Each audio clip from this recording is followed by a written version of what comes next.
Hi, and welcome back to Grade 8 Math. Today, we will begin Unit 5, Percents, Ratios, and Rates. In this unit, we will revisit many of the skills you learned in previous years to change between fractions, decimals, and percents. This will be useful when we look at part-to-part and part-to-whole ratios, since ratios can sometimes also be expressed in these various forms. You will be introduced to rates, learn to express rates in words and in symbols, and develop a deeper understanding of how rates are used in everyday situations. In this lesson, we will begin by extending our knowledge of percents to include fractional percents, percents greater than 100, and percents between 0 and 1. So let's begin. Well, what are percentages? By definition, percent means parts per hundred, or out of 100. We use the percent symbol to indicate when we're referring to percentages. For example, 23% means 23 out of 100. We can write this as a ratio or as a fraction, as 23 over 100, which is the same as 0.23. On a 100 grid, we would shade 23 blocks out of 100. Percents are part of our daily lives. Whether you are shopping, working, or interested in sports, you have used percentages. Some examples include test marks, for example, scoring a 92% on a math test. Sales tax and discounts, for example, going to the mall and finding there's a 25% off sale at your favorite store. Probability, for example, when the weatherman calls for a 60% chance of rain. And athletic statistics. Percentages are a common way of comparing player performances.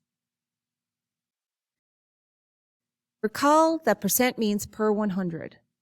So if we have 100%, then that means we have all of something. If I have 100% of a pizza, then I have a whole pizza.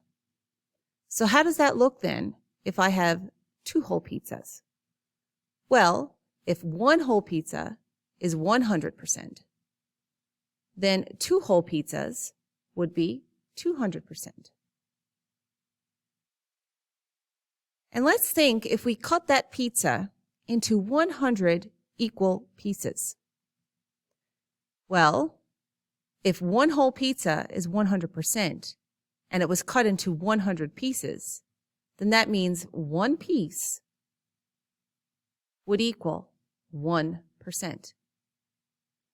And if we took that a step further and we were to cut 1 piece in half, then that would mean that half of 1 piece is equal to 1/2 of a percent, or 0.5%.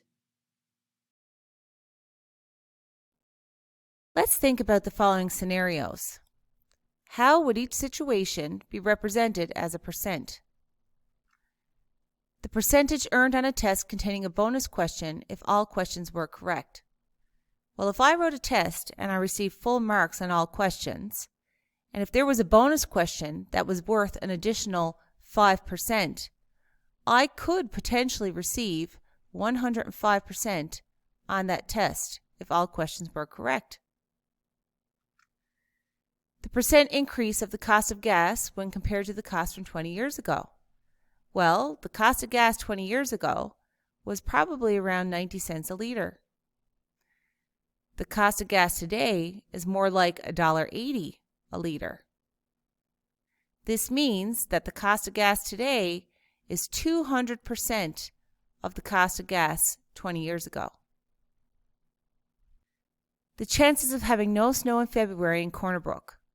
Well, we all know from living in Newfoundland and Labrador, the chances of having no snow in February in Corner Brook of all places is very slim.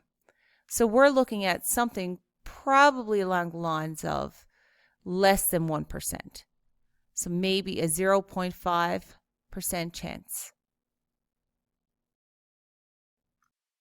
We can use a 100 grid to represent percents.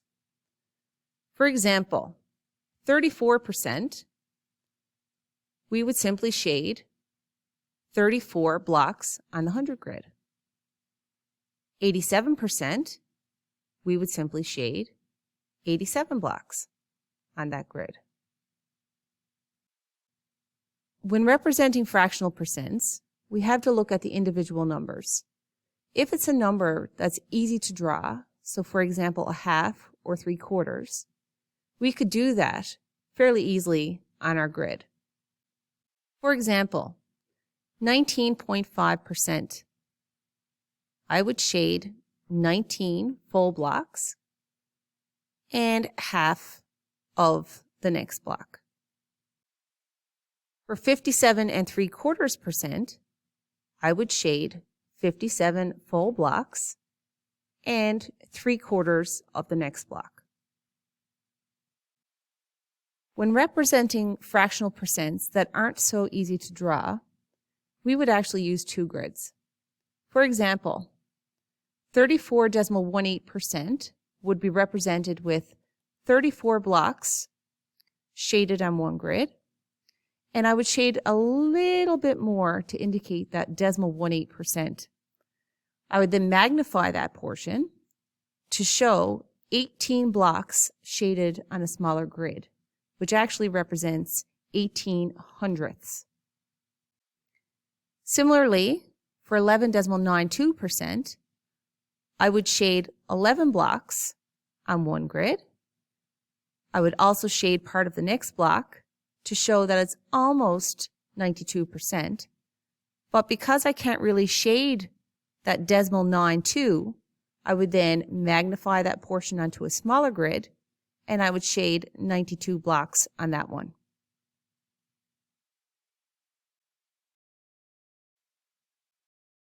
When representing percents greater than 100, I would do something very similar, except in this case, I would use more than 100s grid.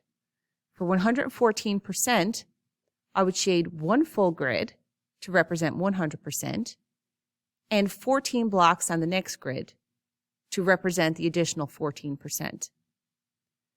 For 247%, I would shade two full blocks to represent 200%, and 47 on the next grid to represent 47%, for a total of 247%. This is the end of Lesson 1. Please take the time now to complete the corresponding activities for this lesson.